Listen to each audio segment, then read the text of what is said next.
So, you're a young Bedouin woman in 12th century Arabia. Your father says, surprise, you're getting married to someone you don't love, but hey, family honor and tribal politics, right? You try not to scream. You smile politely, then start mentally planning your escape route. Classic Tuesday.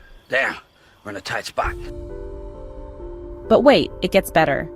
A mysterious stranger with perfect timing and probably even better cheekbones shows up and tells you that your whole arranged marriage thing is actually part of a deadly political game.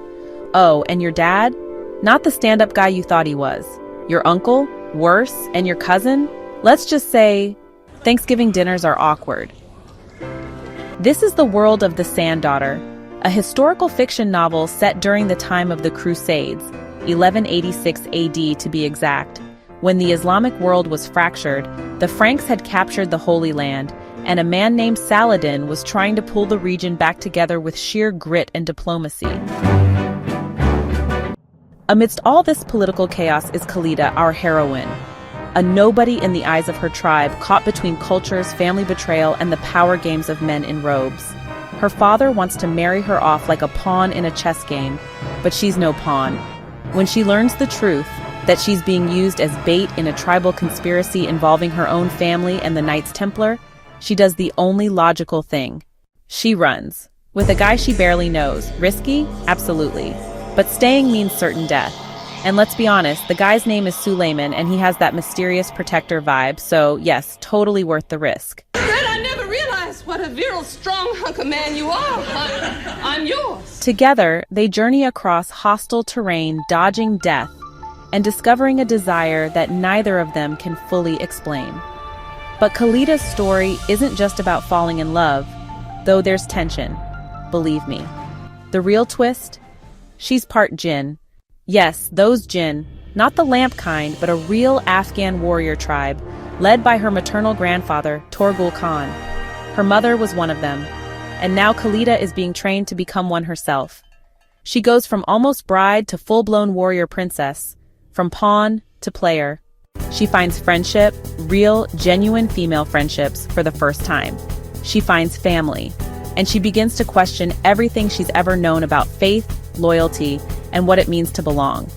It is a story that demonstrates with great clarity the harrowing and often life-threatening manner that ordinary people are caught up in the machinations of powerful people, when life was cheap and the acquisition of territory was more important than anything else.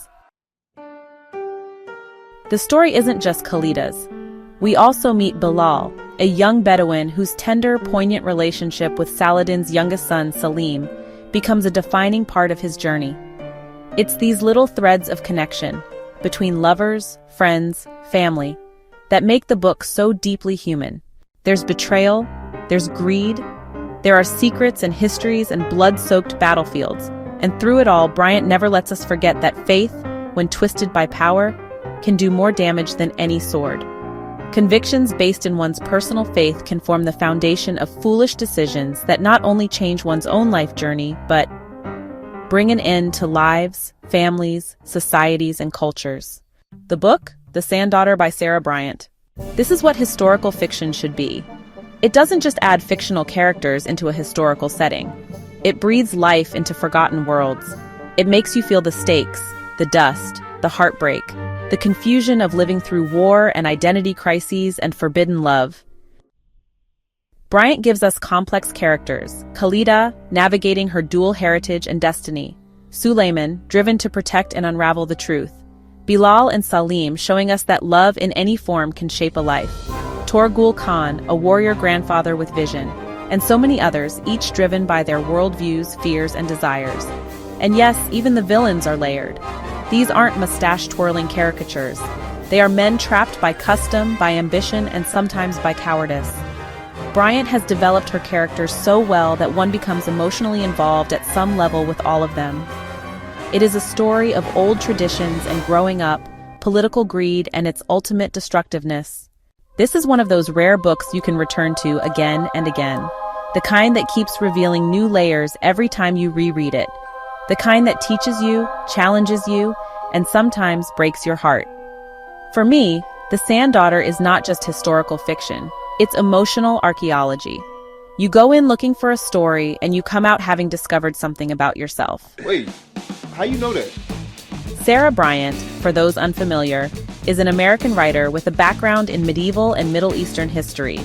She has an academic fascination with the Crusades and has clearly done her homework. Her writing is elegant without being heavy, deeply researched without losing soul.